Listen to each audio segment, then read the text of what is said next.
For a woman to take a job as a policewoman or as a private detective was an act of great courage or desperation. It was regarded as a lowly profession, almost as damning of a woman's character as if she were an actress. Nonetheless, the Victorian era found quite a few women engaged in the profession in fictional form. Without exception, they were strong, independent women who didn't fret about their reputations as they had a job to do and went about their business with dependable dedication and intelligence. While it is common for these literary figures to rely on their intuition and occasionally their charm, they display a doggedness and a surprising degree of courage that enables them to solve mysteries.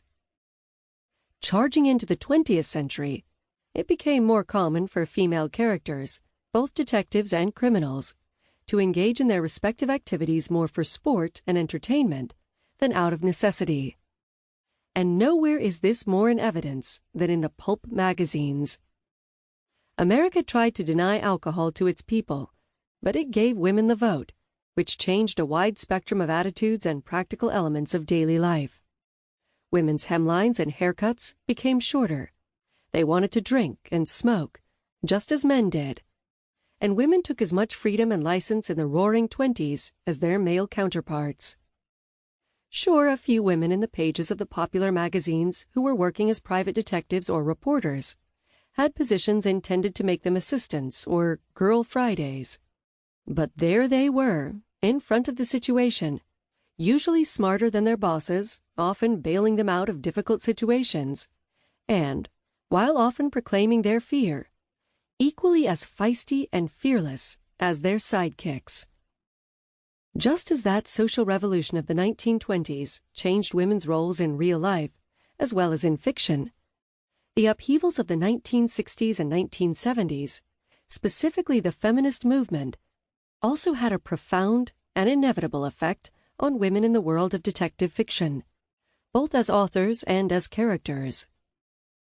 Marcia Muller had her first book published by Mackay Washburn, a modest little company that took a chance in 1977 on Edwin of the Iron Shoes, which introduced Sharon McCone, the first novel that was written by a woman to feature a tough female private eye. That publishing breakthrough opened the gate, and it wasn't long until a few others stepped through before a positive crush poured forth. The first, and in many ways, most notable authors to walk in those shoes were Sue Grafton, who brought Kinsey Millhone to readers in 1982 with the first of her worldwide best-selling alphabet series, A is for Alibi, and Sara Paretsky, who, in the same year, published the first V.I. Warshawski novel, Indemnity Only, another series that went on to become an international success. Paretsky also was the driving force behind the creation of Sisters in Crime, an organization officially formed in 1987 with the intention of attracting more attention to women mystery writers, both in terms of reviews and sales. A look at the mystery section in bookstores and the bestseller lists is undeniable evidence that the organization has achieved its goals. The stories in this collection span a century and a half, and range from the cozy, which is not a pejorative, as some of its most popular practitioners have accused it of being, to the hard-boiled, which is difficult to define precisely, but, like porn, you know it when you read it.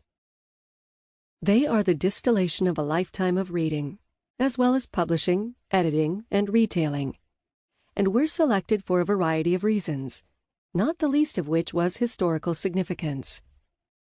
Admittedly, some of the milestones of distaff detection will require a touch more patience than more contemporary female ferrets, but they have their own charm and are worth the reader's attention. Seeing the evolution of the female detective style as it gathers strength and credibility through the decades is educational, but that is not the purpose of this book, or not the primary one, anyway.